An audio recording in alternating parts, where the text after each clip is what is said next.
Morning.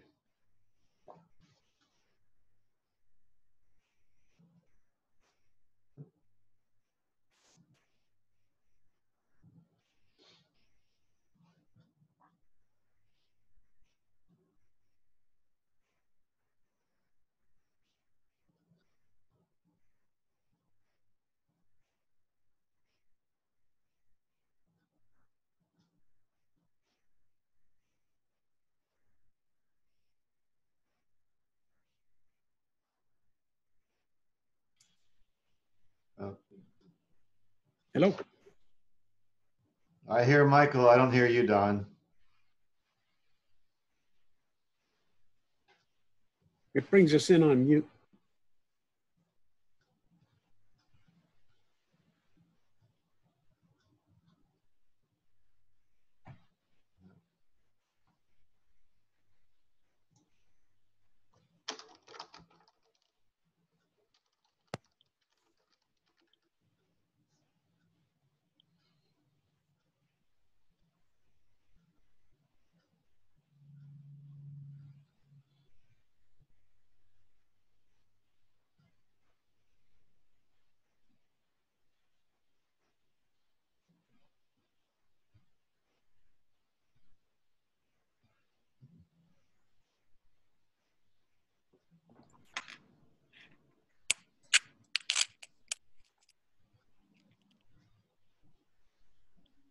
I heard scratching sound.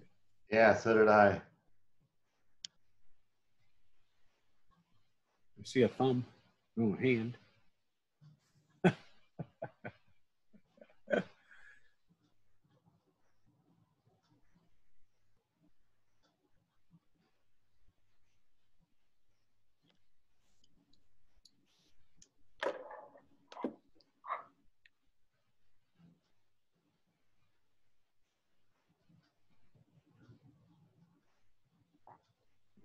Nope.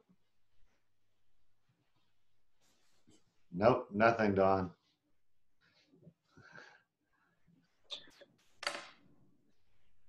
All right, what about now? Here Now, we go. now we hear you. Yeah.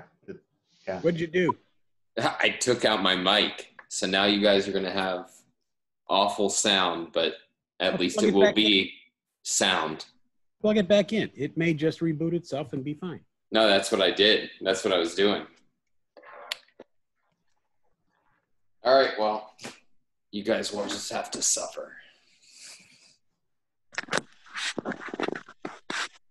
Hey, Randy. Hi, Don Watkins. How are you? It's good to see you. I haven't seen you for a while. Yeah, it's been a long time. I was in Naples a few years ago. So No, I remember. Jim and Catherine's house. Do you remember? Oh, it's amazing. I remember because I have a fantastically bad memory. I actually tell the story of how somebody came up to me after a speech, and I was like, "Hey, good to meet you." And they said, "Yeah, we've met." And I said, "That's great." And they said, "I gave you a ride to the airport after a speech 2 years ago after you stayed at my house." And I felt very shameful. No, I have a notoriously bad memory. I can remember philosophy and nothing else. Well, cool. Let's get started. I actually don't have a huge thing to go through today. I think what I want to talk about is conversing about ideas on Facebook or some social media platform, because I think there's a real opportunity, and I think that people tend to approach it in a wrong way. And then we'll just open the floor to questions. The usual way that these things go is that we want to, prove our case or make our case. And what I want to encourage people to do is use social media debates as an opportunity to learn. And what I mean is this: what we should lust after is not, how do I land a knockout blow that destroys my debating opponents? What we should be lusting after is, how do I find the weaknesses in my own argument? So when we should be very excited is when our interloper raises a point we have not thought of. Now, part of what I think is so great about social media debates is that nobody follows them after the first or second round. So it feels like we're arguing in public, but the truth is that really what we're doing is we're getting a private conversation that we don't usually get in, it's hard to get in real life. And you have this amazing access now to people's opinions that will allow you to figure out,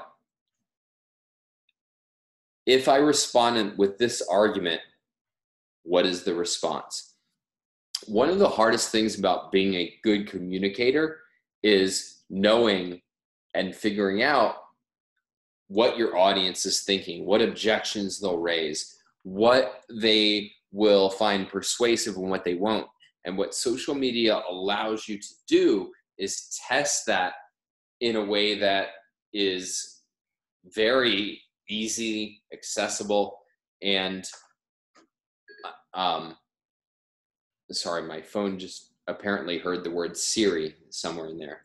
And that's what you want. What you want to look for is not, how do I defeat my opponent, but how do I use my opponent to figure out how to strengthen my own understanding and argument.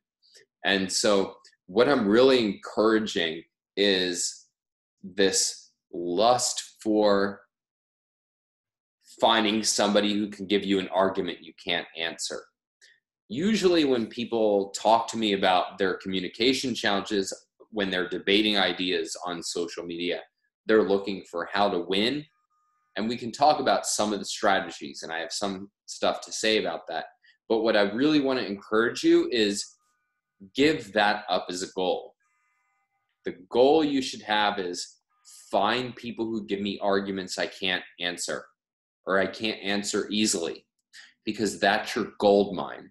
That's where you're going to improve your understanding and improve your ability to articulate your viewpoint that you cannot easily get elsewhere. And the gold is that precisely because people are not going to follow your discussion beyond one or two responses, you get to do that, quote, in public, but nobody will ever see it, because nobody cares about the debate you're having except for you and the person who's responding to you. So use them in order to figure out what are the responses to my argument. One of the things that I learned, one of the many things I learned about debating from Alex Epstein, was there is no knockout blow. Like, I think emotionally have this lust for the argument that will silence the other side. But a framework, a wrong framework, is enduring. That is, it gives you an endless amount of material that you can throw out in response to something. And what you really want, what your gold mine is not landing a knockout blow that silences the other side. That's not going to happen. What your gold mine is understanding how that framework operates and what kinds of objections will come when you raise your argument. And so another way to put this point is, what you're looking for when you debate ideas online is you're looking for a deeper understanding of your audience. So I've been very big on this idea of communication is all about being obsessed with your audience. What online debates are really good for is understanding the way that people's minds actually work in processing arguments, so that when you decide to communicate through an article, when you decide to communicate through a book, you know in a very fine-grained way how people will process that, because you've heard the pushback against your view. So I have some more positive points to make about, okay, well, what do I actually do in these scenarios? But at the end of the day, nothing is more important than your frame of reference can't be, how do I look good? How do I defend my ideas? How do I sound smart? How do I crush X or Y or Z argument? It is when people raise a counter argument that you can't answer, then you've succeeded. You've succeeded because you've learned something super crucial, which is, this is something I have to think through. So any questions or comments at this point? Go for it.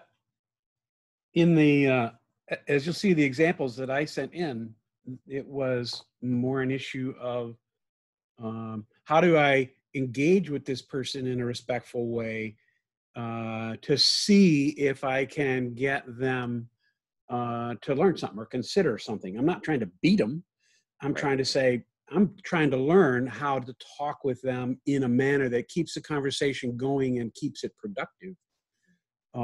Because you can influence them. If you have a person with a couple of brain cells that fit together, they're just a victim of the schooling that they've been in, and you can actually help them move along by, persuasion mastery. That's kind of the way I was looking at it, which is a little different, I think. I like what you're saying, but it's a different purpose, I think.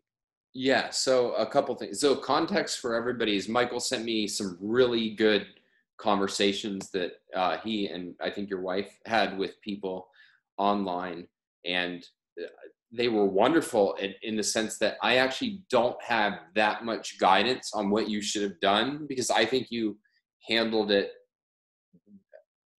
superlatively, which is that one of the things, so the way I think about discussions in social media is, I'm not trying to convince this person. I'm trying to set a standard that everybody else will see and be affected by. And one of the things I was very impressed with the interactions that you sent me, Michael, was you stayed focused on ideas.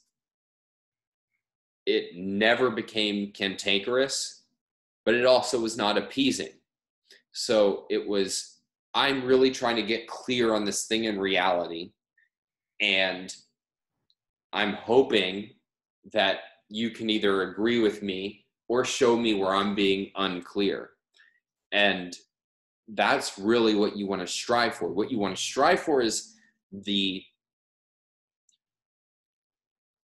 you want to be the person who's just focused on the truth and not having a care about any other consideration. And that came through in your discussion. And let me just name one aspect that I think is really important here, which is most discussions degenerate because they become about the discussion. The discussion, have you guys ever had this experience? You're debating something on social media, and 2 or 3 levels in, it becomes about the discussion rather than about the issue being discussed. And what I saw, at least in the stuff that I read closely, was trying to keep it as much as possible on the issue that was being discussed. But, I gotta say, a lot of that's because I took your course and read it so closely, right? That's great. And because it's been years and years of realizing that I can argue with people, but I can't influence them, and trying to figure out how to get better at that. I mean, it does not come naturally.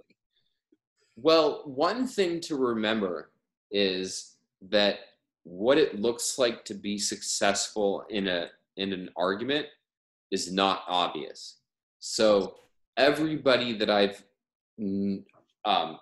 clearly influenced from a view that they used to hold to what they hold today, I would have never guessed that that happened. Because what actually happens that leads people to change their view is not that you create an overpowering case where they just give up. What it looks like is you've planted seeds.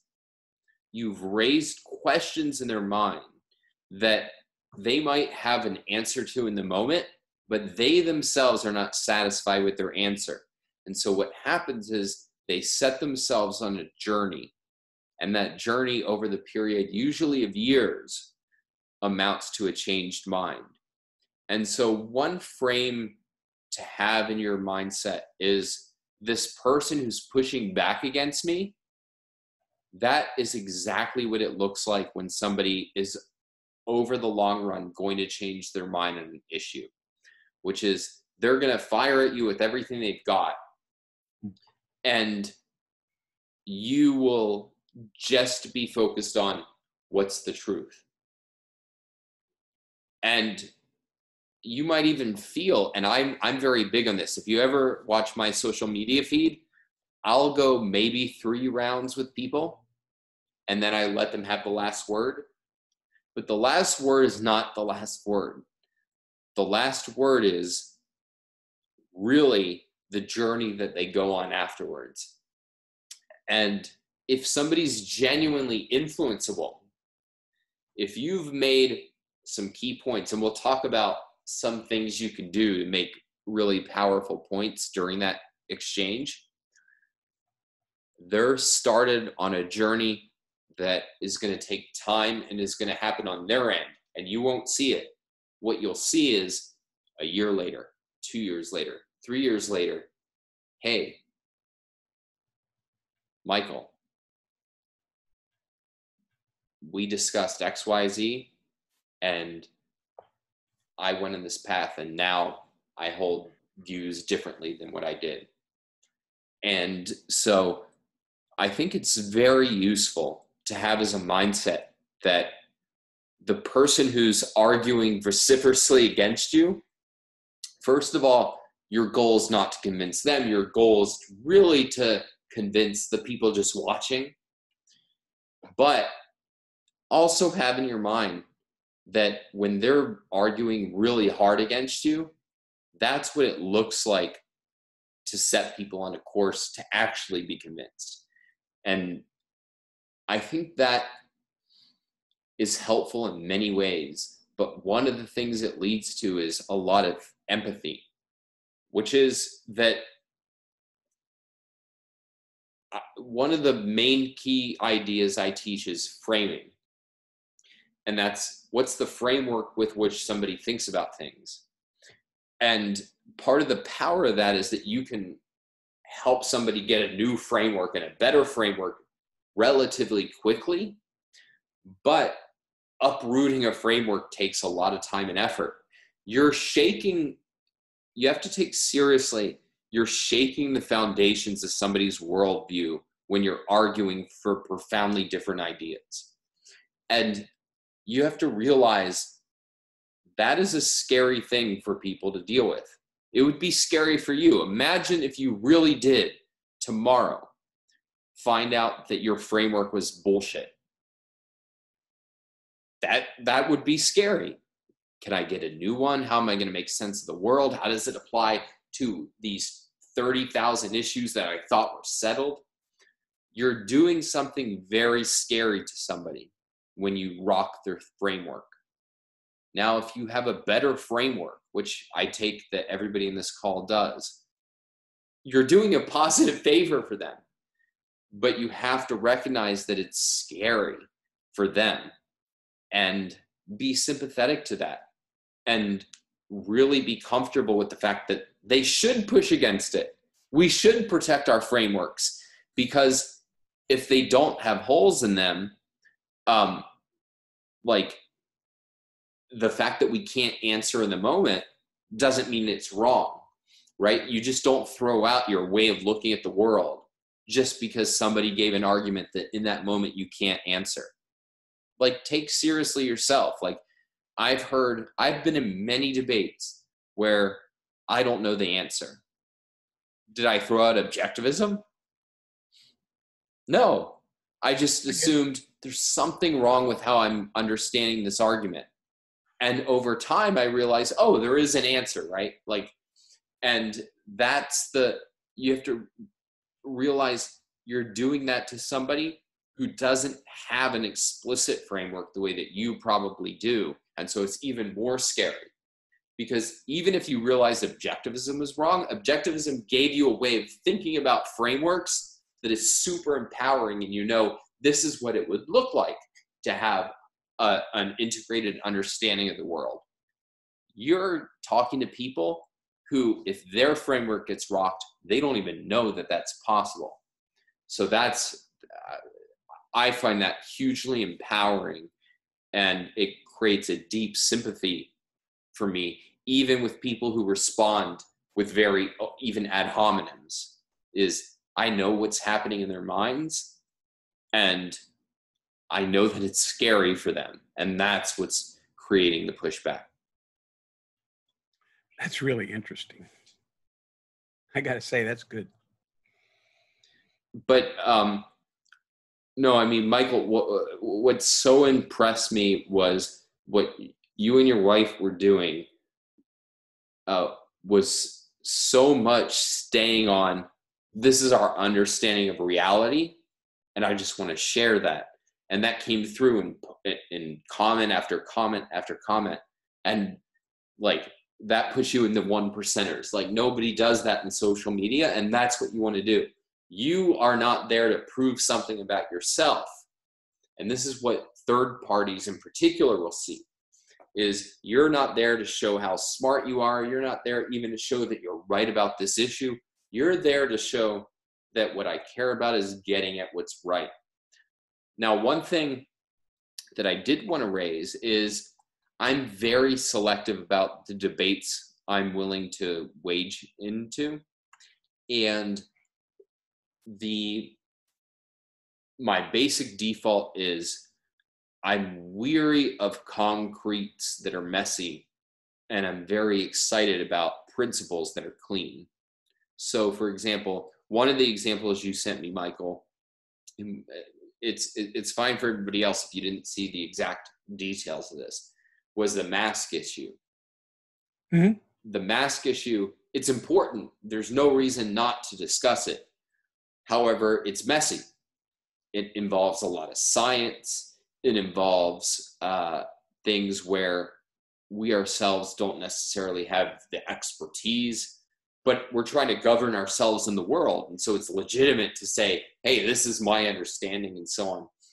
For me personally, when I choose to engage in debates, it's usually at the level of, here's a principle I really know.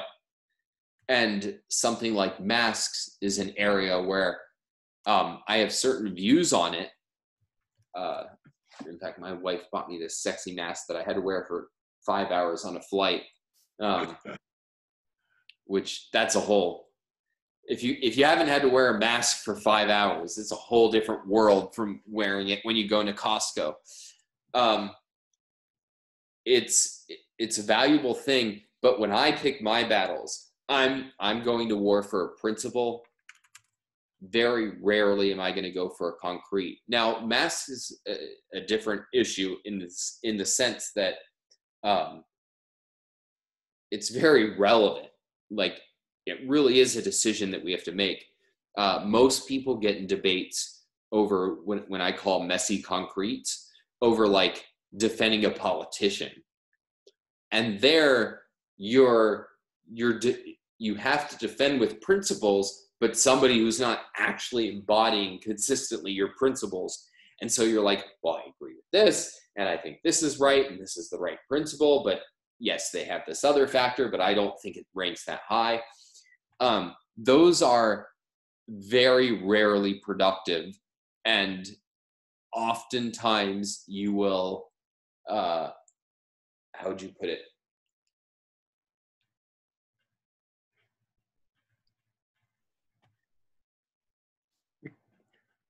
you could have people who agree with you 100% on principles and disagree with the application.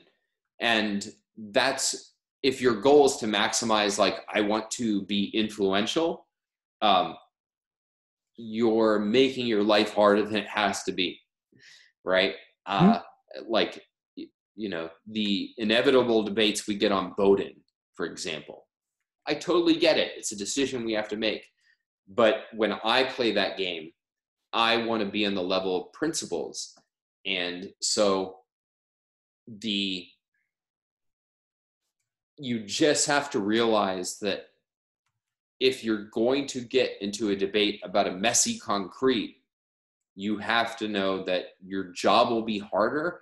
And again, most of what you should be trying to do in that case is learn what is the thought process behind the other side, because defending concretes you're playing two games at once. What are the right principles and how do they apply? And it's very challenging, even if you know both the principles and the concretes inside and out, which usually we don't. Like, I'm an expert in very few things. And so, you know, I've gotten, I've gotten punched in the mouth just by that kind of ignorance. And that's cool, because this is all about my learning, and I learned something there. But you just have to know that going in, that you're playing a very complicated game, and that it can't be about you winning the debate, because even if you're right, if you're not a genuine deep expert who can, you know, argue all the way down to the bottom of the barrel, people are going to throw stuff at you that, you know, you will not be able to handle. Totally okay. Just know that's the game you're playing. That's, I think, a helpful way to think about it. Any further thoughts or questions? I have a few other points, but I just two things from my point of view. Sure. Harry asked, you know, if I could share what I sent, and I said sure. So put your email address, you know, in the text privately if you want to, and I'll forward them. I'll happily forward you these 3 emails that I pulled together yesterday from discussions on Facebook. That was one thing. But yeah, and let me just say, I'm really mad at you, Michael, because I wanted people to give me their, you know, social media debates that I could crush and criticize. We're good. Like, I don't have that much to add to them. So you guys have frustrated me. I mean, I asked you questions on them. I thought I was being too long and things. So yeah, we'll come to some of that. So okay. There's definitely areas to be improved. My wife told me that, and I told her I was really interested in being on this call today because I wanted to test the interest in this idea, because I clearly enjoyed doing what I did. And I want to know how much interest there is out there. Is there a market for, you know, help, guidance, coaching, information products, or something on how to do this? And I really don't know. It's certainly the number one question I get. So, for example, I think a lot of you on this call have heard Alex Epstein's stuff on how to have constructive conversations. Usually we focus on energy. And a lot of people, their question is, how do I do this on social media? And our response is, well, this is not really designed for social media, which is a whole different ballgame. And so I wanted to talk about how to actually deal with social media, because it is not the same as a discussion. So a discussion in real life is a different universe completely. It's about the person you're talking to, because there's not 30 people watching you. It is much more akin to a public debate, except that it's not. And it's not because they're not actually watching you past 1 or 2 responses. But what makes it akin to a public debate is that most of your audience is not the person you're talking with. They don't have those specific thoughts and objections. And a lot of what they're doing is they're judging how you interact with the other person. One of the things I do want to highlight is that in a debating context, you always, let me put it this way. The big mistake that people make is they allow the other person to not commit to a position and just attack their position. So for example, and this is something I had to I used to write the debate topics for Iran, and I had to push against this all the time, which was, in effect, it would be Iran had to defend full laissez-faire capitalism and the other side just got to object to it.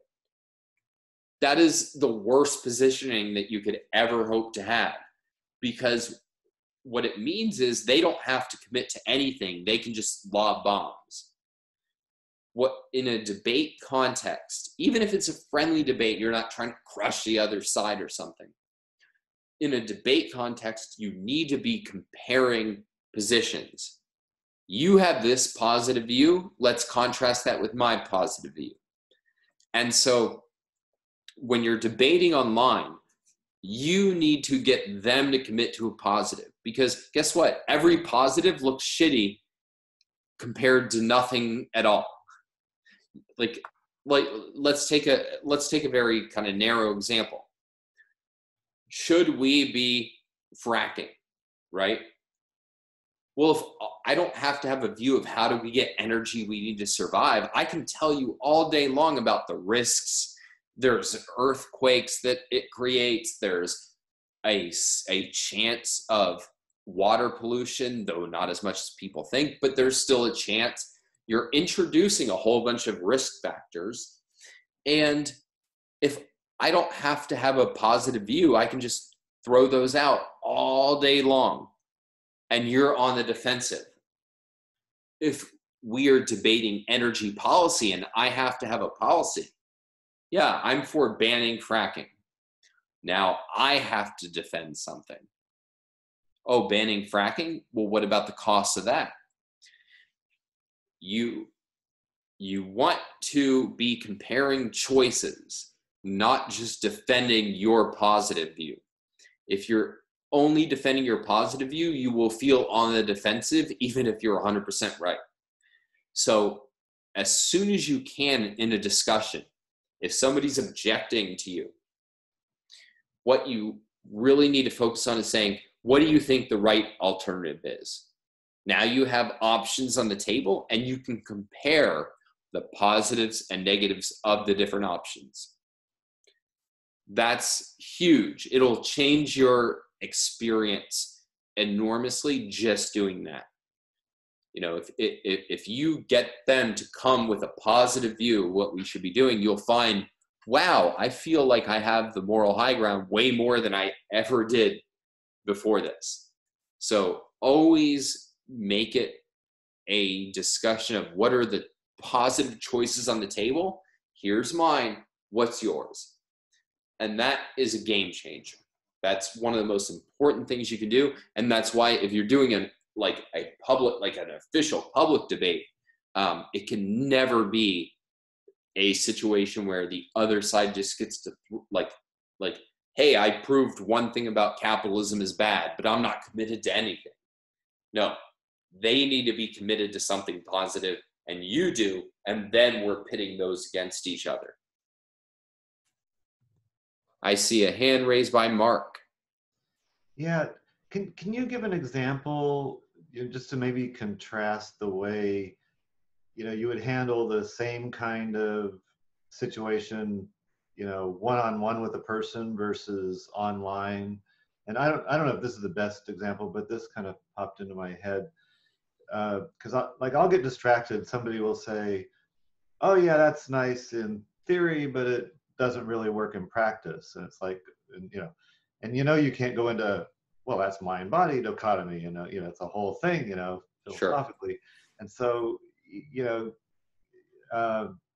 and I understand you try to keep it on how is this relevant to the issue at hand, but yeah, I'd like a little insight as to how you address those types of things where, it's deep, deep philosophically in terms of the source of the error, but you're trying to get it back to the issue and contrasting the one-on-one versus online. Yeah. So in person, first of all, your goal is different, right?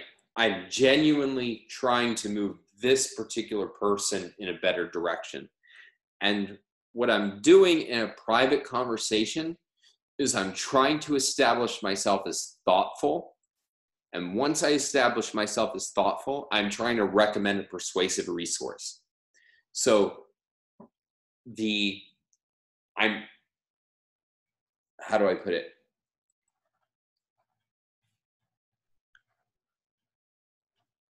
When I'm in a conversation, what I'm trying to do is raise some questions that they can't answer to their own satisfaction. They'll have an answer. They'll say something. People don't just, stare and go, "Oh, you're right." But I'm trying to raise some questions that make them a little uncomfortable.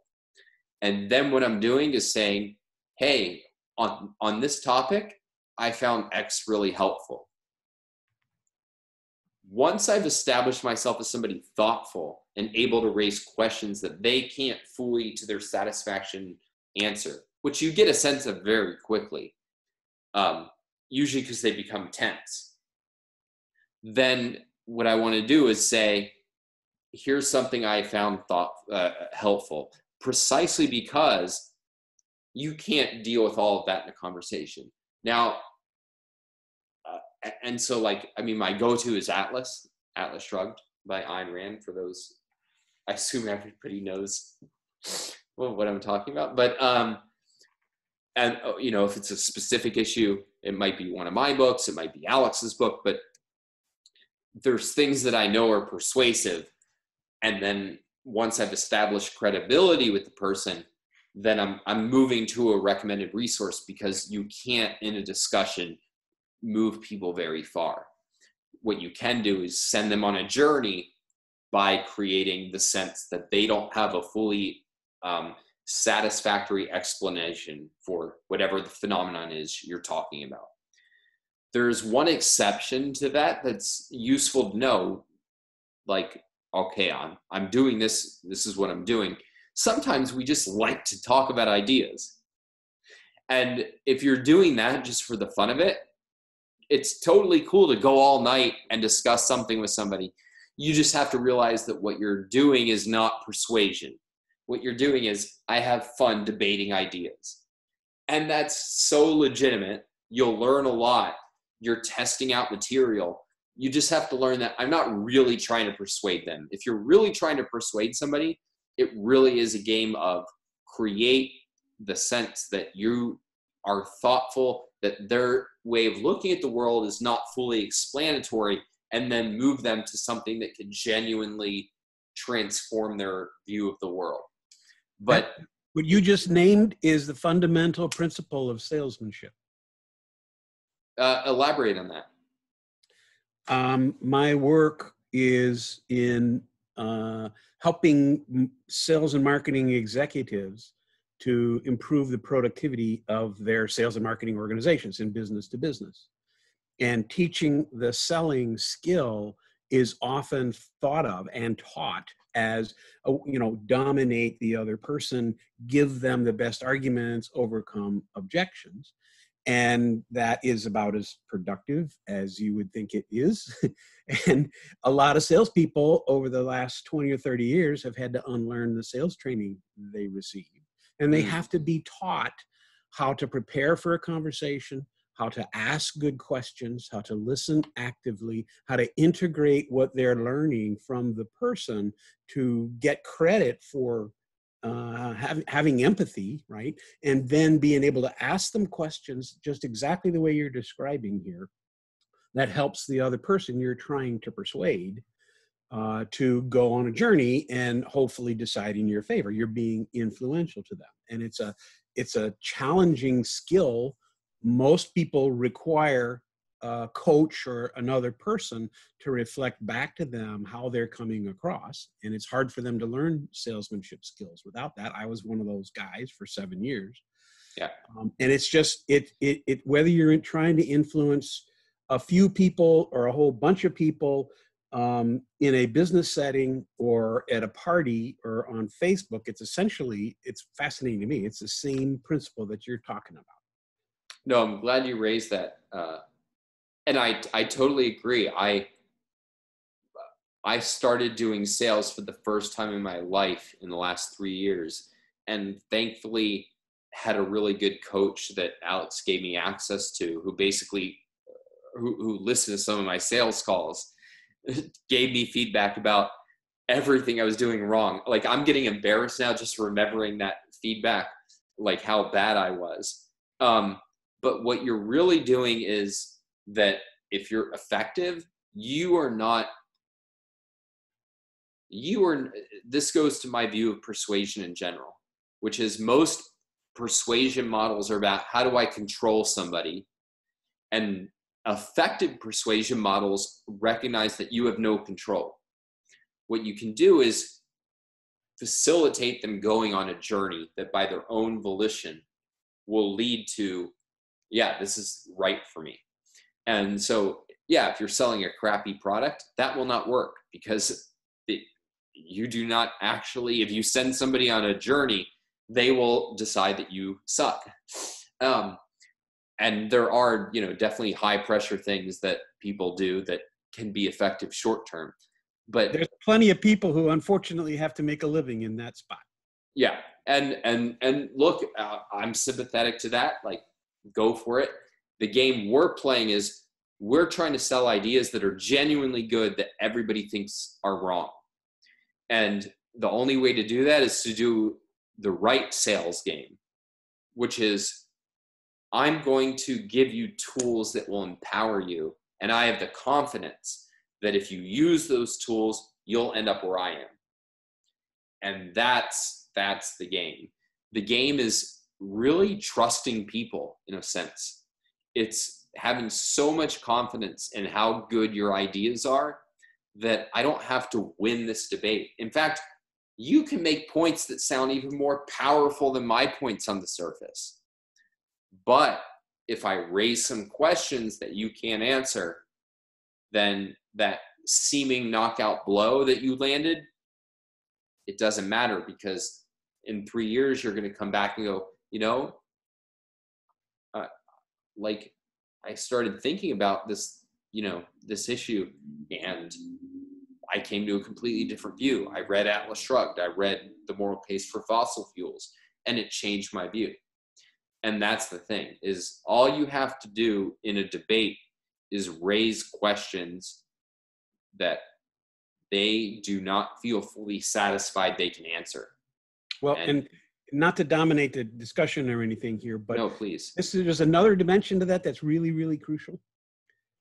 My wife recently lost one of her really close friends from college days, 53-year friendship, because the girl, she's an actor on the Capitol Steps, right? The comedy crew that goes around. And yeah.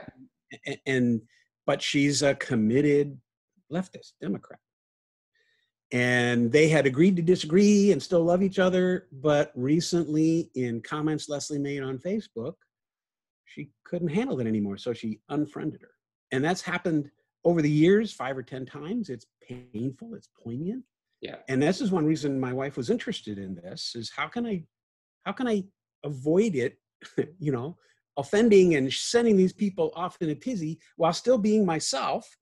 And it's a struggle. It's a very personal thing. At Facebook, you get to see over the course of your life, you get to get back in touch with people, and you get to see how they think in a way that was never possible before. Right. And that's shocking and horrifying, as well as it is impressive and interesting. Yeah. And so this is an important issue to figure out how to do it. Yeah. I hope you guys forgive me. I need to run to the restroom, and then I'll come back and I'll comment on that. I apologize.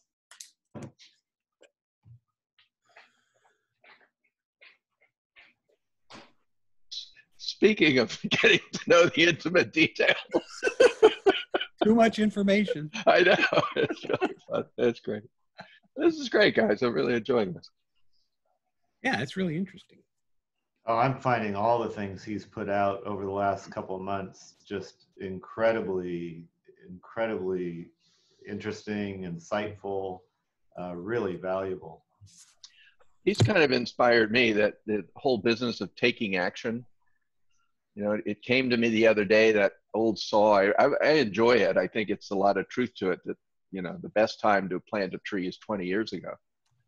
The second best time to plant it is right now. But after I read his article, I thought about it. I said, yeah, so I got to be second best all the time. And I said, no, the only time to plant a tree is right now. And I paused for a few seconds. I said it again. And a year from now, I'll say it again. Yeah. The only time. It's the only time. It's the only time we have. Right. Oh, gee, I could have done it. Yeah, but back then, that was the only time. But right now is the only time. It kind of inspired me, but then he printed that terrible article about being discouraged. I was discouraged. Wait, who's this?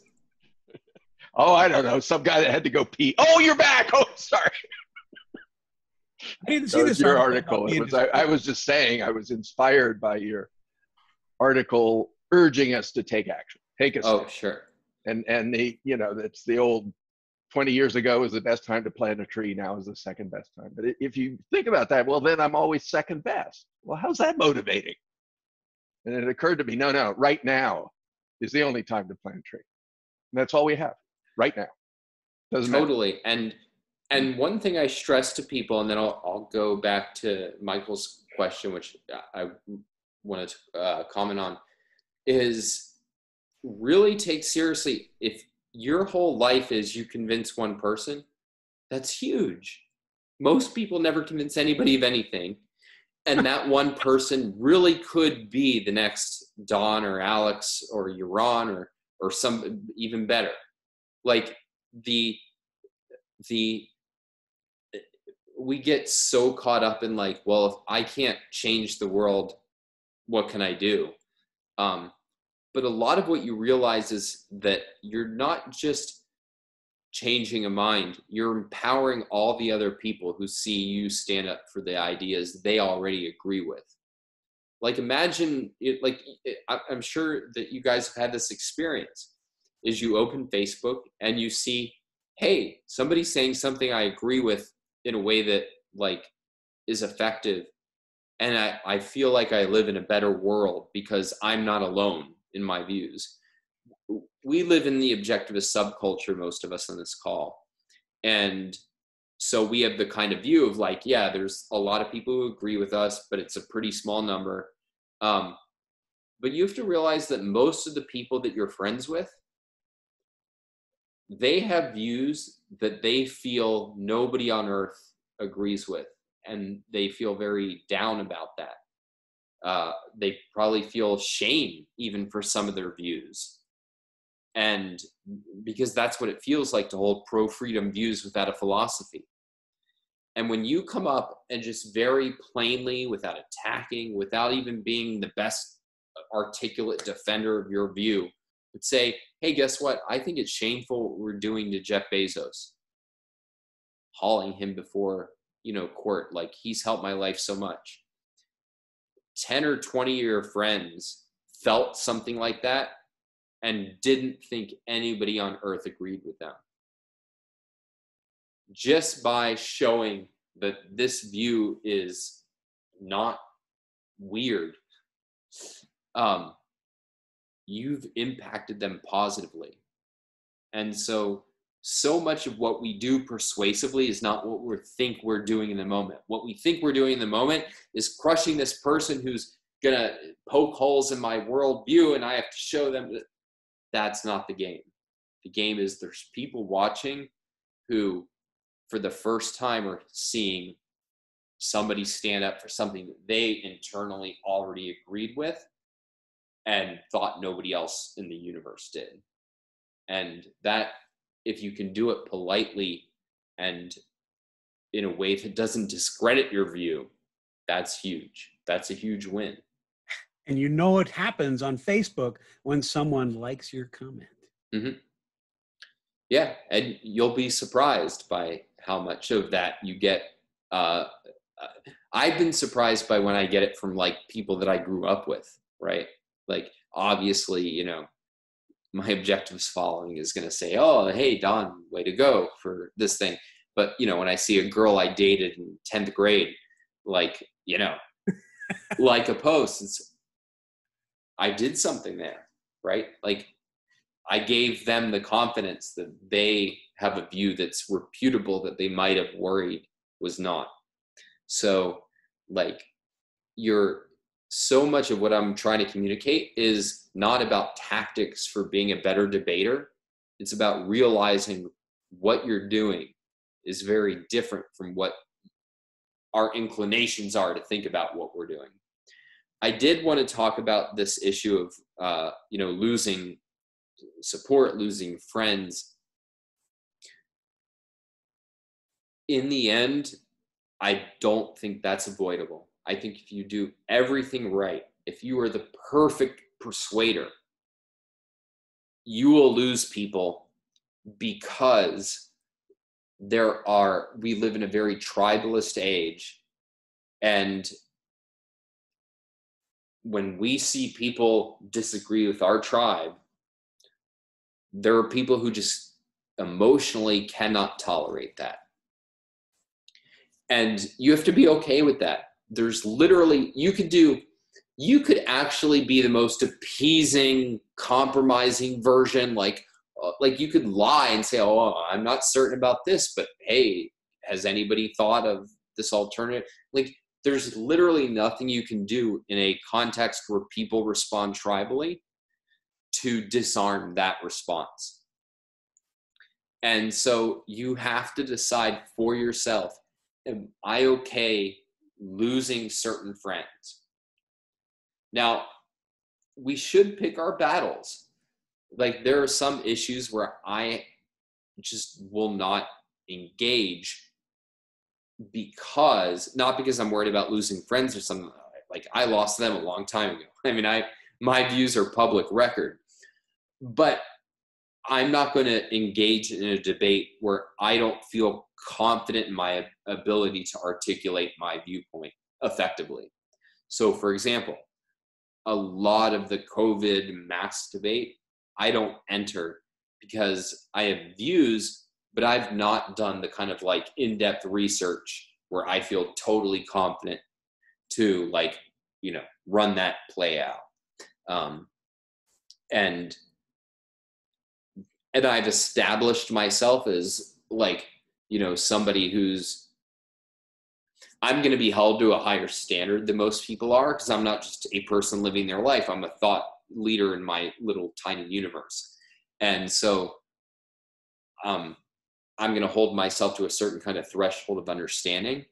But I think that everybody should have something like that attitude of, all right, I'm going to pick battles where I feel very confident that this is a view that's important to me and that I understand to a level where, you know, I'm willing to like go a few rounds on it. If you're not, that's fine too. You just have to, in effect, say that to people. Say like, hey, this seems plausible to me. I really like these kind of Facebook posts. These are really good. Hey guys, this is my current thinking. What's wrong with it? So imagine, you know, the mask issue comes up for the first time. Hey guys, I heard that, you know, I read this article. It was very convincing to me. What do you think? What flaws do you see in it? I actually think that can be more persuasive, and it lessens the likelihood that people will respond negatively because you're being transparent about your level of knowledge. You're not staking out a fight to the death where you have certainty. You're sharing something that you found persuasive and asking for feedback actively. And that is a very, people like that, and they should. Like that is, because it's a healthy attitude. Part of what you're doing is you're sharing something you found persuasive, but part of what you're doing is being objective about your status of knowledge, which is that, hey, I don't automatically have a firm opinion about everything. I find certain things persuasive, but that has to take place over time. I haven't looked at all the evidence. It's a really good model to, in effect, offer arguments and say, and label them as like in progress. This is how I'm thinking about this issue. What do you guys think? Do you see any flaws in it? You know, you are going to model for people what it means to be focused on reality. And by taking those issues where you don't have mastery and saying, this is something I'm actively thinking about, this is what's persuaded me so far, and leaving open that you could be persuaded in a different direction, that's huge. It's huge on 2 levels. That issue people are more open to because you're not threatening them. You're not saying you should agree with this. In fact, you're actively soliciting their disagreement. And that then is the second win. The second win is you're helping get people out of the idea that we can reach the quote truth just by tribal affiliation. Oh, there's something here to think about. That's huge. Nobody does that. And yet when you do it, that can be more persuasive than any concrete thing that you argue for. Just showing that you're a person who's interested in counter arguments. But you have to be honest about it. Like I would never, hey guys, here's my latest take on capitalism. What do you think? Like, give me your best counter argument. I might do something like that, but it's not pretending to have uncertainty about your fundamental views. It's being genuine about the application of those principles that you don't necessarily know with certainty. If you do, if you're a mask expert, then go to town. But that's how I think about it. Any further questions or issues that people want to raise? Let me see if I think I covered everything I wanted to cover on this issue. This was a more specific one about just in terms of effectiveness, and maybe this is more tactic than the broad framework, but like if somebody says something like, oh, yeah, that's great in theory, but it doesn't work in practice, do you think it's effective to say something like, well, I look for a way to understand things in terms that don't pit theory against practice, and you can kind of go on to say, well, a theory that doesn't work in practice is not a good theory. Mm-hmm. Do you find that that plants any effective seeds, or is that for the most part lost on people? That's really interesting. It's really about signaling that, hey, this is something that you're treating as a fixed, intractable, problem, but, I really don't think it is. And, I don't think this is an area we should be stuck on, that we live in a world where, where there's a true division or schism between theory and practice. Right. Or necessary, yeah. So first of all, I would say I default to questions. Most people default to arguments or counter arguments. And most of what where do I land when somebody says something like theory versus practice would be, what question can I ask to make them really elicit that? Like, what do they really take themselves to meaning in those scenarios? And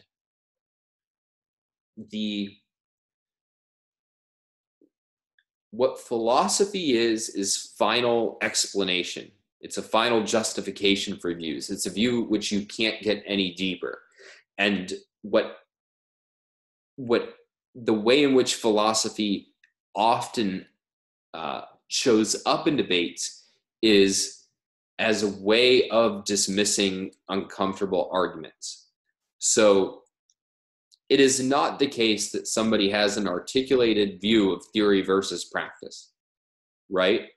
But they rely on these slogans to make themselves more comfortable with something that's making them uncomfortable.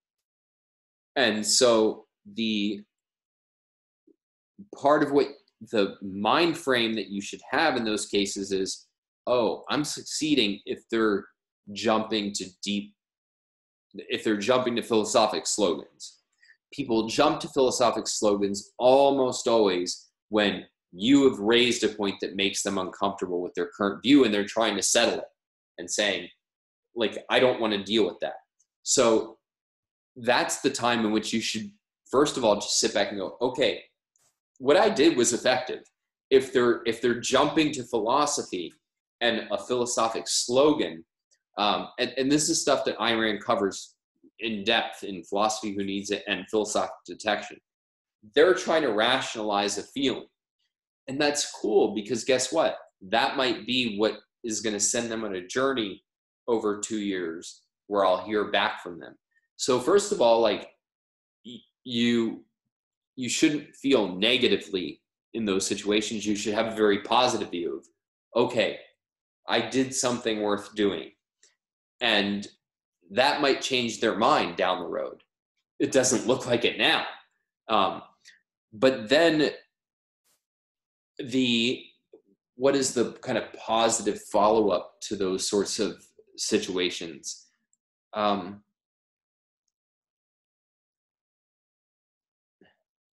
Again, I'm more inclined to questions. Like, I would really, be interested in, I would likely say something like,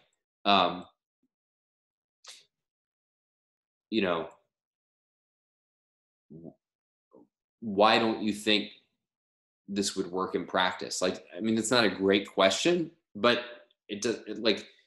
I'm really trying to understand more about how they're viewing that objection, because it's a dumb objection, right? Can I give you an example of Totally. something that you just said that is similar to the idea of, the practical versus the principle? Yeah. And this it happened several years ago. It was on a bulletin board for lean.org. The lean, it's a professional community of executives for middle management, right? Right. All the lean philosophy, right? And someone had asked a question about applying lean to sales, and the guy it was in regard to an article that was written by a world famous philosopher or lean consultant. I mean, this guy is like God to a lot of people. Mm-hmm. And I made a point about his article that it didn't make sense to me, because he was taking this group of salespeople and he was taking them down into a very technical kind of a question, when clearly there was a lot of waste that they hadn't identified, because value is created when someone takes an action, right? That was my principle. That's how you can distinguish value from waste in sales and marketing, right? And because that's what you're trying to do, is to get other people to take actions. And he came back and said, well, what made him uncomfortable was my statement of a big overarching principle. All these guys are pragmatists. So the more abstract you are, the bigger the principle that there is, the less comfortable they are. And he came back and said, well, at some level, any statement is true, right? At some level of abstraction, any statement is true. That's his way of dismissing what I said. And then he proceeded to disagree and say I was telling people what to think, and that's not how lean works. And I was kind of at a loss. I didn't know what question to ask. I didn't know how to come back to that. But it certainly wasn't a lean principle. It was a philosophical principle. I don't know if that's concrete enough down to the level that would be a good example, but it certainly was one I struggled with, and it's sort of a similar situation. Yeah, totally. And no, I think that's a really good example, because that's how these things arise organically. And clearly what was going on in that case, as you described it, is he was uncomfortable, and when people feel uncomfortable, they go philosophic. It's fascinating. Like, we say, explicitly, like, everybody has a philosophy, but this is the kind of evidence that you see, is how they are desperate for philosophic views in these kind of moments. And like you said, it's a slogan. I've had that happen with other consultants a lot, where they get to one of these places and it's a principle, and then they go rely on their slogan, and after that, it's game over. And what you have to do, I think, in those moments is you basically just get the alternative principle on record. You don't try to convince anybody. You give an opinion story, in effect, and say something like, it just depends on the context, but just go, yeah, my view is that facts are facts, whether or not we acknowledge them as so. And you have to figure out what the right philosophical principle is, but you just name the relevant thing that you hold versus what they hold. So if it's the moral practice one, say like, well, my view is that a good theory is one that works in practice. Bam. And that's it. That's all you have to do. You're not going to argue over that. What you're doing is you're not allowing them to state as obvious something that's contentious. Because what they're doing is they're stating a philosophical principle that they're saying, in effect, this ends the discussion because this is the principle we all agree with. And you can argue those, but you don't really need to argue them. What you really need to do is just state an alternative. Because most of the people will either respond to your alternative, or at least they get, oh, it's not actually a closed issue. So in that kind of debate, it'd be like, I think there is a right and a wrong view, and I think the challenge is figuring out what's right. Whatever, like, you have to figure out exactly what was relevant in that scenario, but how do I just state a philosophical view and not argue for it, but just put it on the table as, this is how I view it. This is what my principle is. And sometimes that will lead to a philosophic debate. Usually it doesn't. Usually what you're just doing is you're letting people know that actually that doesn't solve the problem. It's not a final justification because it's disputed. And that's enough. You do that and like you've done your job just by putting it on the table. And what I've tried to highlight, and I'm sorry I didn't articulate it better, is you want to put it in as common sense a way as you can. Right? Like when somebody raises the moral practical dichotomy, it's very easy to state in a common sense way, yeah, I think good theories are ones that work in practice. And the better people who are actually trying to get to the truth will go, yeah, that totally makes sense, versus this dumb idea that I had, there's this clear dichotomy. Whereas if you try to elaborate it, one thing that you raised, Michael, that I think is a lot of people will identify with is when you feel yourself elaborating and going on at length, that's usually a mistake. It's usually you're not getting to the real issue. Usually, if you're really in the zone with your ideas, you can make a very succinct point. But and what will usually happen is you could come up with a succinct answer, but what your mind is trying to do is say, how do I make a person agree with it? That's not what we're trying to do. What we want to do is get the right view on the table and let their mind do all the work.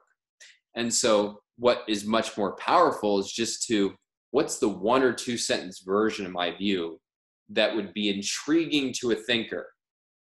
It's not going to answer everything. There is no unanswerable argument, but let me get that on the table.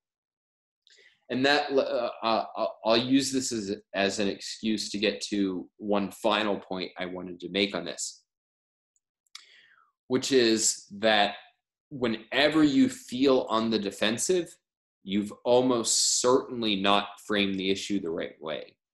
So I've talked about this I was writing a response. I think it was the first or second email newsletter I ever sent to my subscribers, to a point Dave Rubin raised in our interview about, the culture needs religion. And I realized, like, I was writing this whole big thing about how, like, well, what are the reasons you would need religion? And then let's cross them off one by one. Yes, you can have a secular philosophy that would do all those things. And I realized, this is stupid. This should not feel this hard. And I said, oh, it's because I'm conceding that religion actually offers the things that he thinks they do. But religion is just like, yeah, I don't have an argument. It's a slogan. Right. Yeah. And so what I actually did was much shorter, because all it was pointing out was the very simple fact of that actually, if you're trying to build a culture, the worst thing you could have is saying, I don't have an argument. And I was able to make that point in maybe 2 paragraphs versus this, long parade I had set myself on. And so whenever you find yourself going on at length, it's almost always, not always, but almost always, you're not yet clear on how to reframe the argument. And that's great. Let's go back to my first point. Whenever you find, like, when somebody pokes a hole and makes you feel unclear in your view, they've done you the biggest favor in the world. Because now, guess what? You're going to be able to level up your understanding. Maybe they're right. Most cases, they're not right, but they've exposed where you can gain a deeper understanding of your views and how to promote them. And almost always what's going on is that you're allowing a default framework into the conversation, and you can reflect and figure out, all right, what assumptions are being introduced here that I'm not challenging, that I can challenge. And that's gold. Like, people who do that, like, they've just made you a better thinker. Good for them. Oh my God. I'm getting so many of these spam Republican texts. Like, do your part, vote Trump. So I never want to see that in a text message. So any questions on this, and then we'll just move to open Q&A.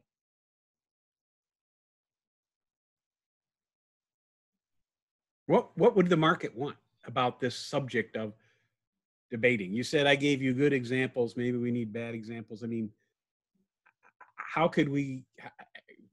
what would be something that would create an ongoing, growing dialogue of people interested in the subject? That's a question for you, I guess. How would you scale it? Is that what you're asking? Well, scale implies a structure to meet a demand. How do we find the demand? What do people want about this? Well, it's hard because I think the market doesn't value good things right now. So for example, like, I could tell you, you could make a lot of money by having better pornography than, already exists in the world. But like, that's not actually like what your motivation is going to be, right? Like, is serving whatever the market wants.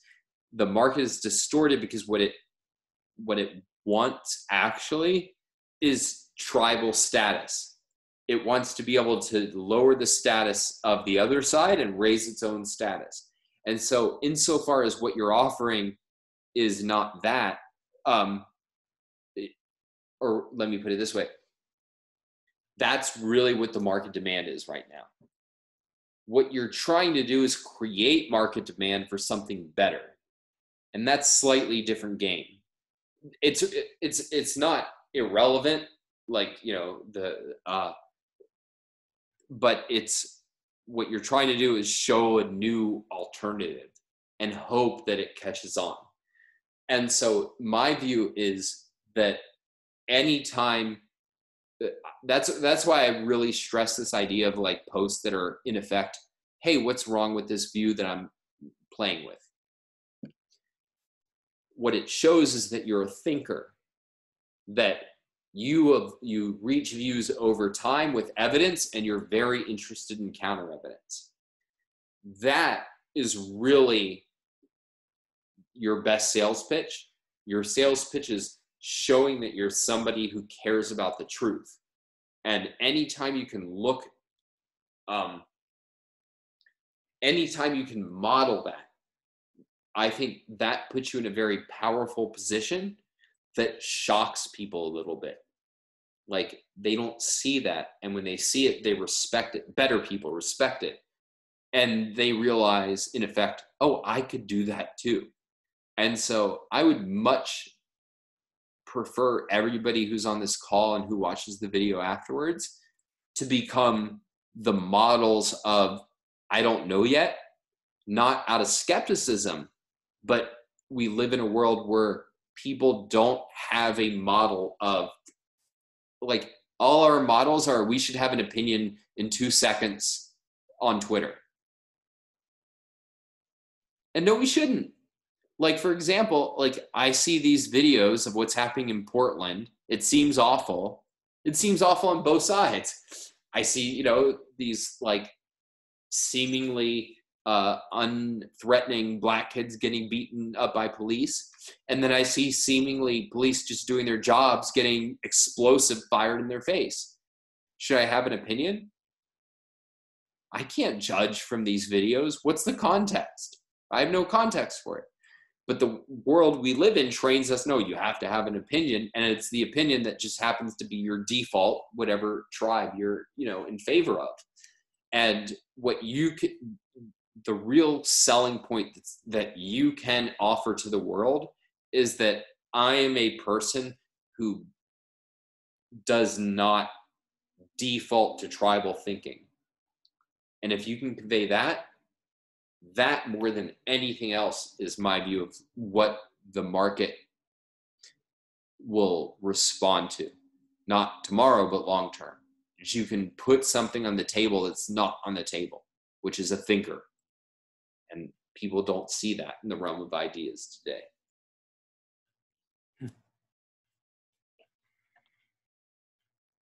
Now, if you have a great thought, screw it. You can do that, right?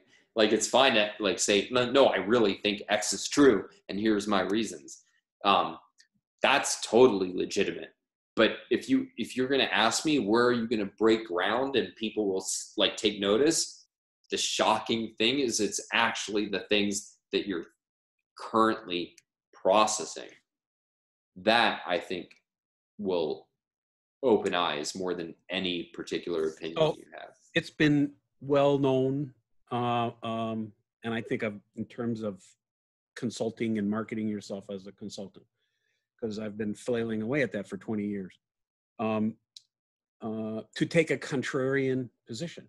So some very famous consultants took on purpose a very controversial position and then defended it, and that creates a lot of, and that's kind of what you're suggesting. And so you could do that in the form of an article, I think, where you could take a position and say this is, but take that actively saying, I think this and this and this, what's wrong with this thinking? Is there something wrong? And put it in an article and see if you could get people to respond to it on LinkedIn or on whatever place you get published. Yeah. First of all, just as a thinking matter, I'm very big on actively thinking, like, even to myself, what is the like non-predictable version of this view? Like, what does it take that's not the obvious version of this? And then does that hold water? And certainly in terms of getting attention, one of the so people give attention when you have a solution or you're interesting. If you have a solution, they love it. You solve their problem. If you're interesting, it's you've said something they haven't heard before, and that's a value to people. And so like a Tyler Cowen or a Peter Thiel, these are people famous for being contrarians. And what they actively do is say, is there a view that's non-obvious that I think I can articulate a defense for? But what what effective contrarians do is they have opinions that they vociferously defend, but lightly hold. And what I mean is this, which is like Peter Thiel will defend the idea that we've actually had like embarrassingly little innovation. But that is it was a counterintuitive view, at least until the last few years. I think he's actually started to win that debate. But when he would hold it, it was like you totally got the feeling of, yeah, he could totally be talked out of this. It didn't feel like it was like he's giving you his character, like I value freedom, or I value, like it was contrariness works best when it doesn't feel threatening to people's identities and doesn't feel rooted in people's identities. If you're a contrarian who says like, hey, I think atheism is right and everybody's religious, that can work. It's but the landscape that you're injecting yourself into is not where contrariness sells. You're stepping on real toes. And the new atheists did it, and they did it in many ways effectively, many ways ineffectively. That would probably be worth doing a whole call on, what lessons we can learn from real like game shaping changes in the debate. I think the new atheists, the intellectual dark web, there's so many lessons to be learned from those. But the thing I just wanted to stress here was contrariness in and of itself can be a value when it's not rooted in deep values. When it is rooted in deep values, it can be worth doing, but you have to be able to make it appealing on other grounds. Whereas sometimes being contrary in itself is a selling point, but not when it touches fundamental values. Wow. All right, let's go to, feel free to continue with questions along these lines, but definitely interested in any other Q&A stuff. And we might end a little bit early because I'm on a travel vacation right now and overcommitted myself. So if I get some extra time, I will not be crying deep tears.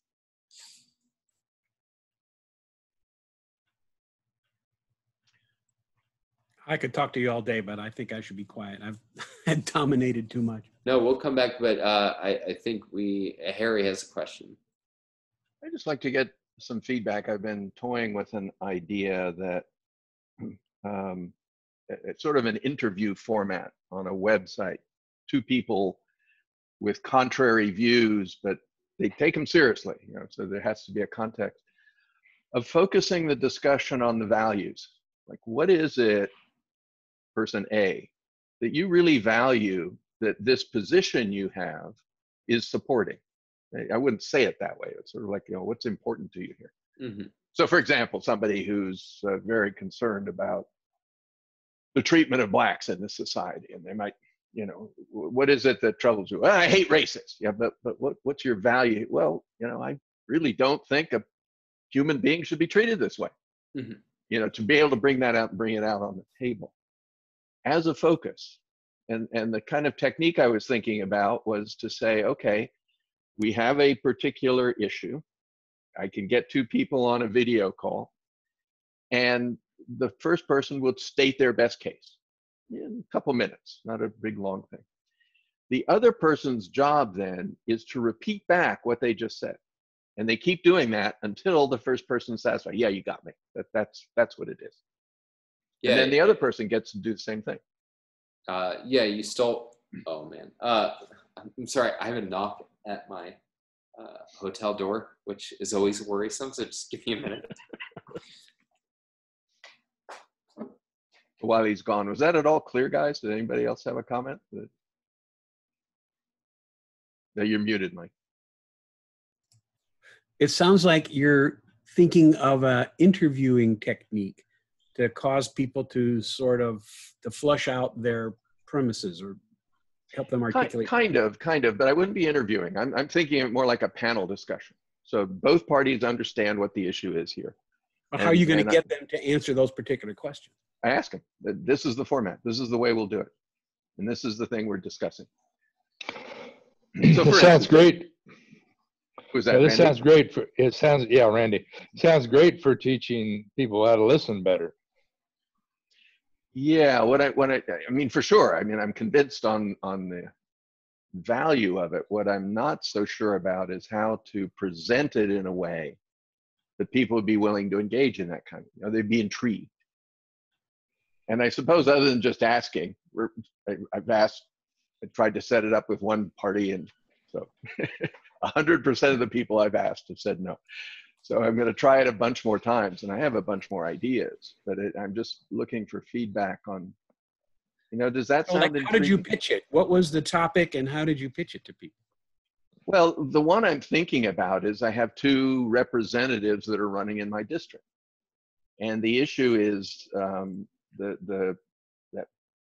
that legal concept where police can't be sued for their actions, regardless of what they're doing.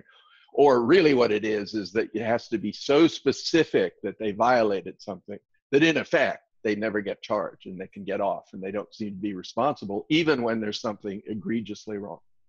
The other view on it is, wait a second, these guys are putting their life on the line. They're going into a situation they don't even know what it's going to be when they open that door, and they're the first ones through. And they should be personally responsible. Yeah, they might make a mistake. That's the issue. And what I'm thinking about doing, and I'll be on a call in about an hour to talk to one of the, if I get a chance, to say, hey, would you guys be willing to discuss this particular issue? Because they see it differently. And I'm persuaded on the side the law needs to change in this matter, that this is really not. And I would say that up front. And I would say, could we discuss it so that you, candidate A, have the ability to say, and we won't be interrupted, exactly why you believe something. And you will get to hear candidate B acknowledge of what you said, and then flip it around. Well, Harry, my frustration with your question is that it does not give me the opportunity to look smart, because you said exactly my main piece of advice, which is that you should have to be able to articulate the other side's argument once they state it. And I think that's huge. I really like the idea that you've given, because I think that so much of there's a real power that comes from being able to articulate the other side's view, but so much of the power of a discussion comes from feeling that your view is heard. And so much of what happens today is that we just, like, my side, your side, my side, your side, my side, your side. That's what I'm trying to address. That's what I'm trying to get at. And I don't know how it would turn out. Maybe it just would be boring and nobody would care. But I would totally love to see that experiment done. Of, hey, like, we're going to have a discussion, but it starts with basically listening and summarizing the way a psychologist does. A lot of what a psychologist does is say, I hear you saying X. No, that's not what I mean. Or, yeah, no, that's exactly it. Like, it's so much about just making each side feel heard. Right. And one of the things just in your personal conversations that will make you more persuasive is first letting the other person know that they're being heard. Like so you think that aspect of the idea is positive? That's something you can. I think that's huge. I think it's so interesting. We don't do that today, and it changes. Put it this way, you could put 30 rules in place that just won't amount to anything. But if you have that one rule, that alone, my suspicion is it changes the conversation in a fundamental way. Yeah. And I would love to just see what happened. Like, what if you made it a competition where the people could vote on who got the other person's idea more right? That could be something down the line. I really don't want to start that way though, because that's part of the problem, is that I'm going to just talk for myself. I have the experience over and over again, nobody listens to me, that nobody's going to hear what I'm going to say. And if they're voting, I mean, then it just reinforces that. However, and this is what you were saying, Don, what I'm taking from, if I really have the experience that I've been heard, all of a sudden I'm willing to listen to what you have to say. And that is the thing that allows, otherwise we're stuck in this false alternative. It's either A or B. Well, no, maybe, there's something bigger there that we can rest in, that we can look at and say, hey, By the way, but that skill of going around talking to people and listening to what they have to say and then presenting it back in a humble manner is a very, very powerful professional selling skill used in boardrooms around the world. And it takes some real skill and practice to do that. But when someone does that, more often than not, the executives on the receiving end are blown away. Exactly because of what you just said. I was heard. This guy knows our organization. He knows our problems better than some of the people in this room, they'll say. I mean, because it's that same thing, being able to focus on and have empathy for and be able to articulate clearly and simply and humbly, your understanding of another person so that they say, yep, that's it. That's very powerful. One of the things that Jordan Peterson does very well, and you'll notice he's made people much more open to religious ideas. And one of the ways he's done it is that he'll start out by saying, like, here's the atheist argument. Now, I think he strawmans it, but setting that aside, he gives it and he goes, that's a great argument. That's a powerful argument. It's hard to contend with. In other words, he doesn't make you feel dumb for disagreeing with him. Yeah. He makes you feel smart. Yeah. He acknowledges that you have something to contribute.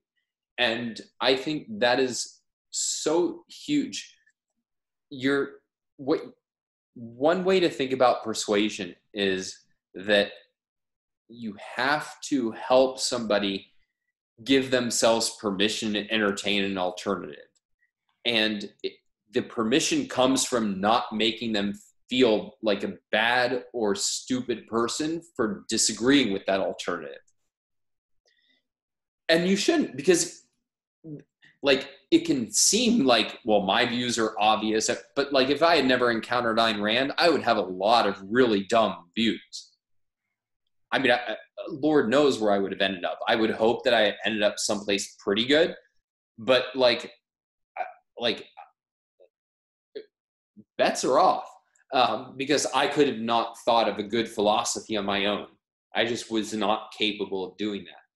And so part of what that teaches me is that these views are so far from obvious that over the course of a lifetime, I would not have arrived at them on my own. And so that part of what that teaches me is that people have a totally understandable way of arriving at really bad ideas. And a lot of that comes from the fact of the alternatives that are offered. A lot of what people hold is not my views are obvious, but the alternatives are a nightmare. And like, so if somebody tells me I'm a like diehard progressive, I get it, because I look at the Republicans and go, Lord knows, do I want to be those people? No. And vice versa, right? So much of why I'm sympathetic to Republicans is because, yeah, I look at these nightmares burning down stores, and I get that that's going to be a disaster, and that, I look at my paycheck and see the taxes that come out of it. So part of what we can do is we can recognize that I'm so sympathetic to whatever bad views people hold, because I get how hard it is to reach the good ones. So I'm totally willing to give them at the start of my case every benefit of the doubt and say, yeah, I so understand why somebody would think that the best way to help poor people is a government program designed to help poor people. Makes sense. like, I get why you care about that. I get why it's plausible that that helps. Here's why I've reached a different view. Well, now I've affirmed them as a moral, thoughtful person. And now I'm sharing my reasons for disagreeing with their policy alternative. That's a lot easier psychologically for them to process than saying, you must accept that you're an immoral or dumb person. And now let me and again, it's not appeasing. What I'm trying to stress is I really do believe that. I really do believe that good people embrace really bad ideas for totally understandable reasons. I think they're wrong, and I think I can articulate why they're wrong, and I think that their views have disastrous, evil consequences, but with certain exceptions, which I do think are inherently dishonest. If you were a dyed-in-the-wool Marxist today, like, no, you're not going to, like, I'm not going to just say, oh, well, we have a difference of opinion. I'm not, I agree with what Leonard talks about in Fact and Value, which is an aside. I had the weirdest experience. I went to visit a friend yesterday, and Leonard was swimming in her pool. My life gets weird sometimes. So I have an example here that might fulfill the desire to see this done. Remember the third email I sent? The guy asked me a question, right? And if I could read that question, or you could put it up on the screen, I think we would have a lot of fun pulling out, the particular link. Go ahead and share it with people, because I wanted to comment on that. It's kind of more of what I had to say is like more specific than like big picture. But go ahead and share that with everybody. Okay, so I just want to read it out. Yeah, I'm not going to read my whole thing. The guy was saying he's challenging, what part of the Constitution invalidates, socialism or universal healthcare. Why are those? Why can't you have them at the same time, essentially? And I gave him a long explanation, and he came back. I thought I would never hear from him again. Or he'd get snarky, and he didn't. He said, Michael, that's really well thought out with your opinions based on a lot of specific factors and societal norms, and you make some hefty assumptions, specifically, quote, this is what I said, by default, the economic system this creates is capitalism. That's the one where individual rights are protected, right? I went through 2 or 3 of the amendments of the Constitution. So my question is still a simple one, he said. Show me the section of the Constitution that points to capitalism. The argument is that you have to throw away the Constitution in order to institute socialism. First, I don't think you have a clear definition of socialism, but just focusing on universal health care. That's what he wants to go for. Can you not have freedom of speech and universal health care? Can you not have separation of powers and universal health care? We have police departments, schools, highways, and roads. None of these things destroy the Constitution. Without assumptions, don't make any assumptions, he's telling me. Name the clause or sentence in the Constitution that wouldn't work with democratic socialism. I can't answer that question. So he's made me better. No, that's great. And I want to really thank you for sending that, because that's where I really zeroed in on the point I wanted to drive home is those are the moments we should be excited about. Like we want to be the most effective losers of debates, to overstate the case a little bit, because like they've given us a huge value, which is we're going to up our game. We're going to up our understanding whenever people say things that we don't instantly know what we're going to respond with. So I can share this on a screen if people wanted to read it. I like to read things rather than just hear them, but whatever you think. So I'm going to say, I'm going to riff just on that point because I think it's interesting to comment on. So first of all, this is an interesting example of like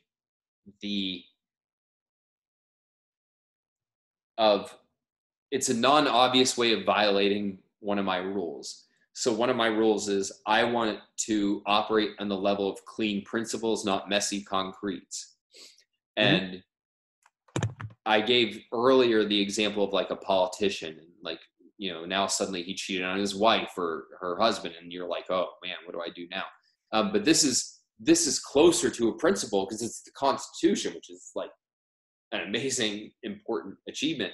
But it still is a messy concrete in the sense that, like, you didn't write the Constitution as like, this is my ideal document. You're kind of defending what's been given to you that you think is still pretty damn good and important.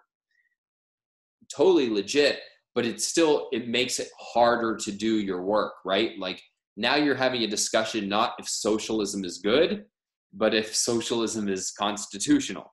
And those are two different things, right? Like, it could be that it's completely constitutional and it's disastrous and vile. And so you're creating two assignments for yourself at once. So it's not my favorite kind of debate to get into. That said, the real issue is the achievement of the Constitution is not every single word that's in it. It's the basic premise, which is that government only has the powers we grant it, not that it's only barred from what we explicitly remove from it. That is what makes the Constitution one of the most amazing achievements in human history, is we're explicitly saying, no, the government can't do anything except what we're specifically assigning it. And so what my basic answer would be, show me where in the Constitution it gives government the authority to run healthcare. That's the issue. The issue is, where's the authority come from? But wouldn't he just come back and say, well, it ought to have it? Well, that's fine, but that's a different issue. The issue is, what is the Constitution? It's what the government grants a power to do. And so the starting point is that power is not in there. And then if they say, well, it should do it anyway, okay, now we're at the level of principle.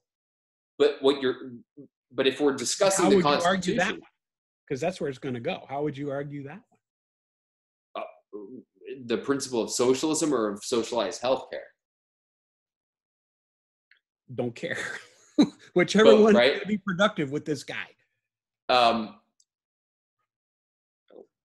because isn't there a certain problem? Because, I mean, otherwise, I mean, Medicare and all these public health programs have never been declared unconstitutional, right? They've never really That's right. had a successful constitutional challenge. So, I mean, I'm agreeing that it gets really muddy and murky. I think it goes to the principle. I think the Constitution forbids church to be involved in government.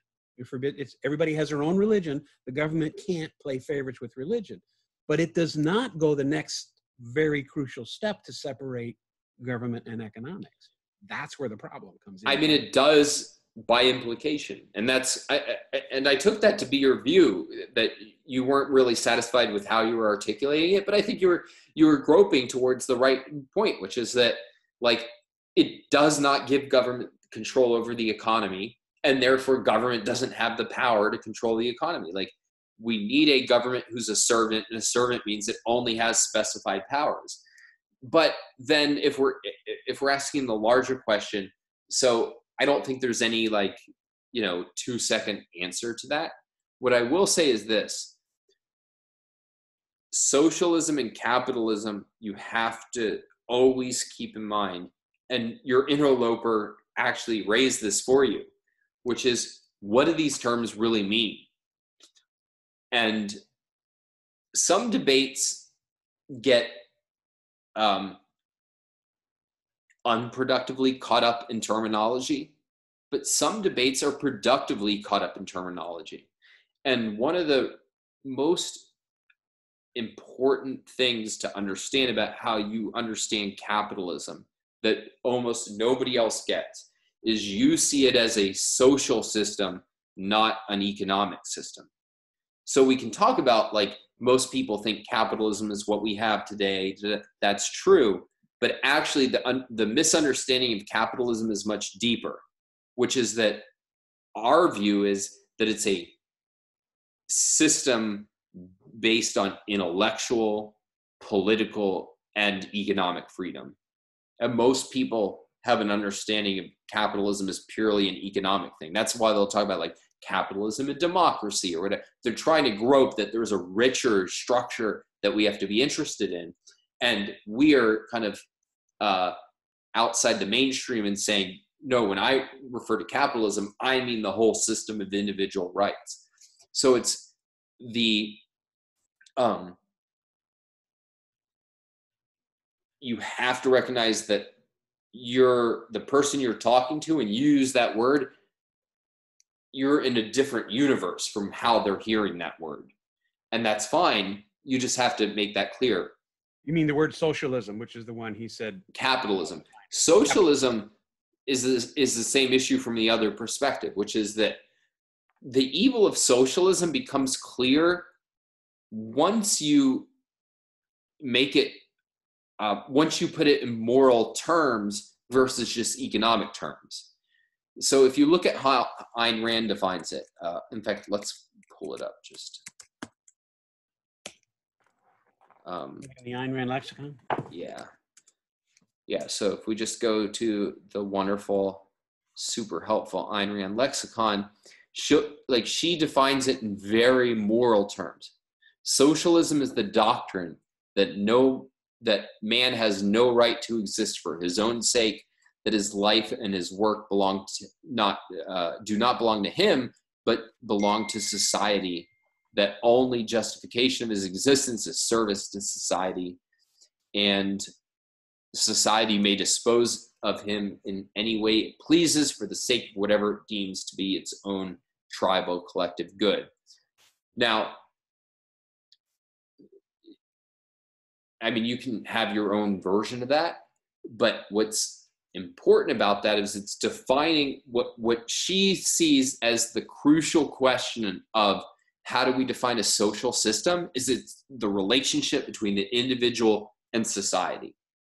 That's really what we have to get clear on.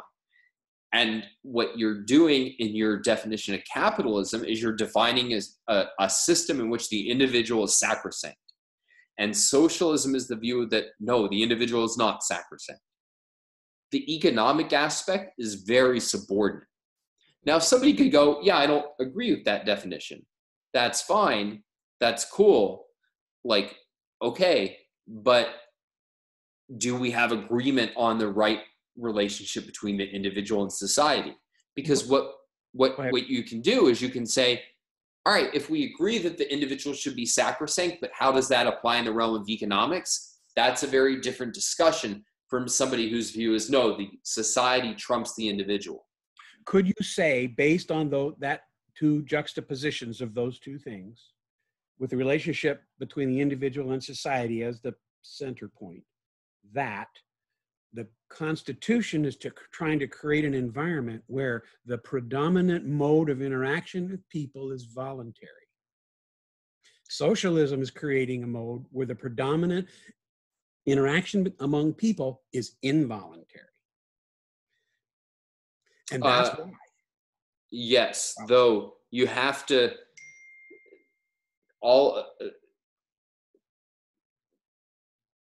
you have to realize that what will happen after you make that point, which is a great point, it's totally right, is that they have a view that's very different about voluntary. So the socialist way of looking at the world sees economic power as creating involuntary relationships. So like they'll throw at you, oh, like, no, I have to do whatever my boss at Walmart says or I'll starve. And it's okay if that goes there. It's not like you have to solve all of this at the level of definitions or at the starting point. You just have to realize that when you talk about a voluntary society, their view of what capitalism is a series of involuntary relationships determined by economic power. And that's fine. Like, you can have that discussion too. Just know that that's how they process it, and that's why they won't automatically find you persuasive, because they see a lot of involuntary actions, which, I mean, think of your own life. I've been an employee. There is a perspective that it feels involuntary when your boss says, no, you have to work Saturday. It's like, I don't want to work Saturday. All right, well, you take a different job. And you're like, yeah, it's easier said than done. Like, maybe my skills aren't very, like, speaking for myself, my skills were not very marketable for most of my career. They were highly valued in one very narrow subset of the universe. And so in a sense, it feels very involuntary. And if you go, yeah, well, technically it's not force. Okay, but now you sound like you're putting ideology ahead of caring about people. So that's something we should explore more in future sessions, which is you never, ever want to be in the position of sounding like ideology trumps people. And the that real is a good topic. That is a really good topic. Yeah. Yeah. In fact, let me send myself a note, because I think that's one of the biggest problems we run into that turns people off from us. And it goes to your theory and practice objection, Mark, that people assume that a principle is what one stands by against evidence, like in the face of evidence that it's helpful. Right. And we're articulating a very unique view, very unique. We're articulating a unique view that is, no, it's principles that allow us to understand what genuinely helps people. But how do you make that real in a conversation? Because my point that I'm underlining here is, if people catch a whiff of what they see as you putting ideas above people, you're dismissed. And I totally get it. I actually do think that, like, if your view is, well, that's just the price that we pay. I'm sympathetic with that, because that's my attitude, is what's right, come hell or high water. That's what I respond to. Like, I read Les Mis, and what's his name? I'm going blank on it for a second. My favorite character. Valjean? What's that? Jean Valjean? No, it's the cop. It's the character who stands Javert? up. What's that? Javert? No, it's a minor character who he is executed during the battle scene, and his friend sort of wakes up from a sleep and dies with him. It was Iran's favorite character. In any case, it's the point of, like, people who will die for their principles. I'm very motivated by that idea, that ideas are the most important thing in the world. And so I'm like, my knee-jerk reaction is like, well, then to hell with people. It's not really my view, but I just know that I'm coming from a very different place of the person who sees the world in, like, my father-in-law would not be alive if it weren't for Social Security. That's how they're processing the world, right? So you just have to realize that that's where most people are coming from, is that they're suspicious of ideology, they're suspicious of principles. And because our principles are intended to be practical, we have to realize that most people view us as putting principles above practicality, and you have to be very, very wary or aware of that orientation.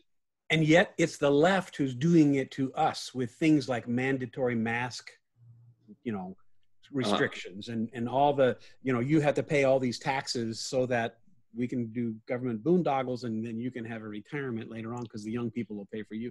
It's all forcing people to follow stuff on principle, not what each individual human being would want.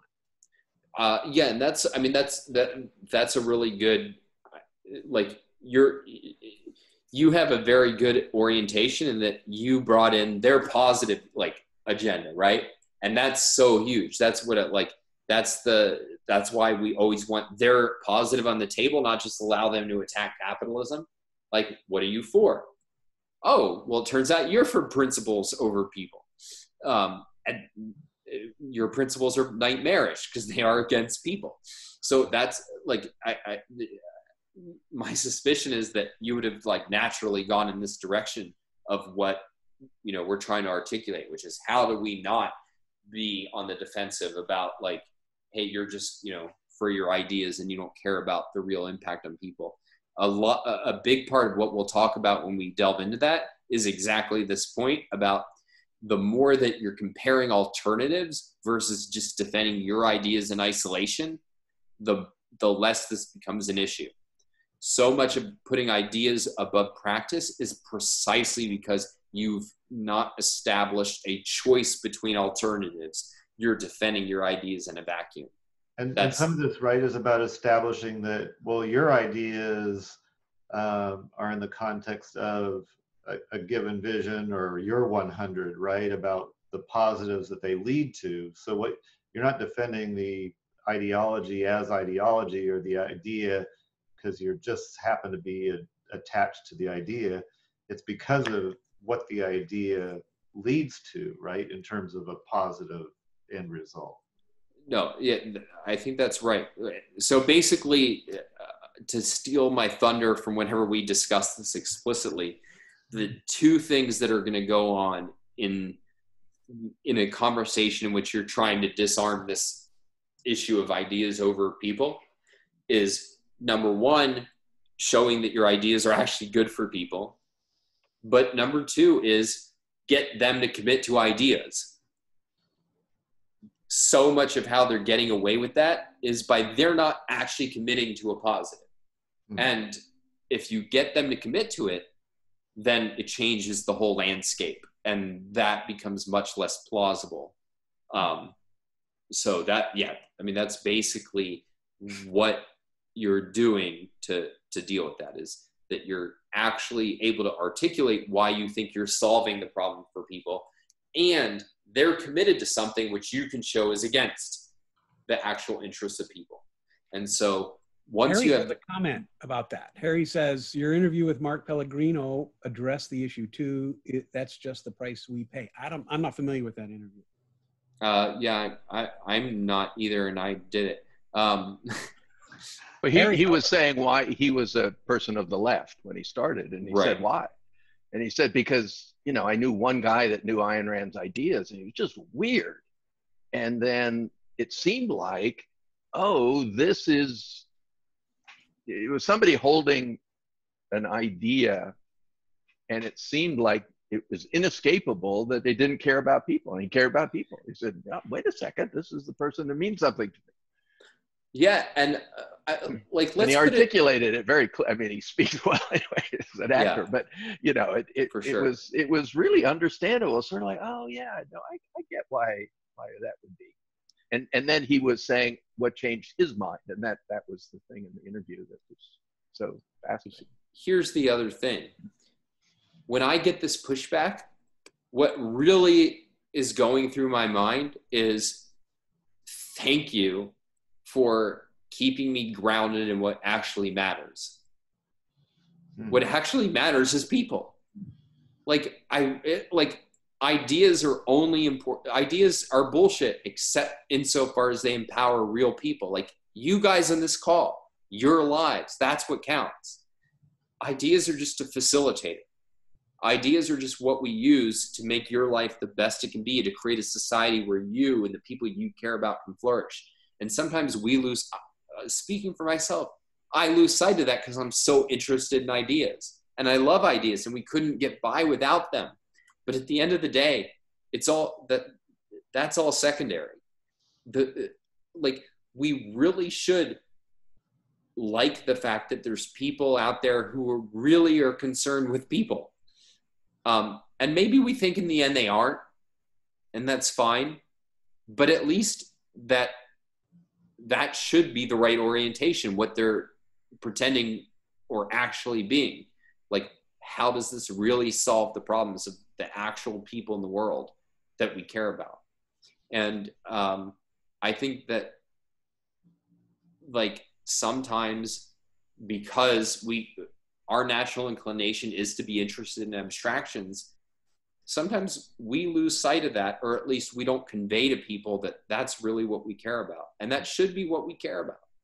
Like, that's the game, man. Like, there's nothing other than the people that you know and love and making the best world for them.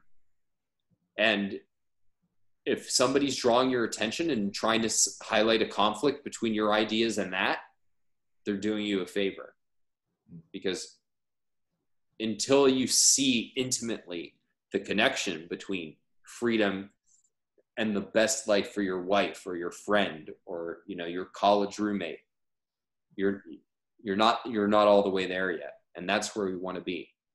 Like, I want to hear socialism, and I don't think socialism. I think, my God, what would that do to my wife? That's it. That's why ideas matter. So, well, all right. This has been a really great session. You guys, thank you so much for the questions and the feedback. Michael, in particular, thank you for giving me some really good fodder to work from. And I'm really excited to do these more regularly. I know I skipped the last one. I find them hugely valuable, and I think that a lot of other people will too. And, you know, like, the last thing I'll say is just, like, all of your thoughts and questions that you accumulate about anything, like, send them my way, don@donswriting.com, because I think, like, I can do a lot, but I need the fodder of what you guys are wrestling with, or what you guys think you've solved. Like, help me, you know, get that out into the world if it's good. You know, whatever platform I have, I'm really eager to share good ideas. So, all right, have a great time, everybody, and I will talk to you in 2 weeks or less. All right. Thanks a lot, Don. Take care. Very good, Don. Bye. Bye.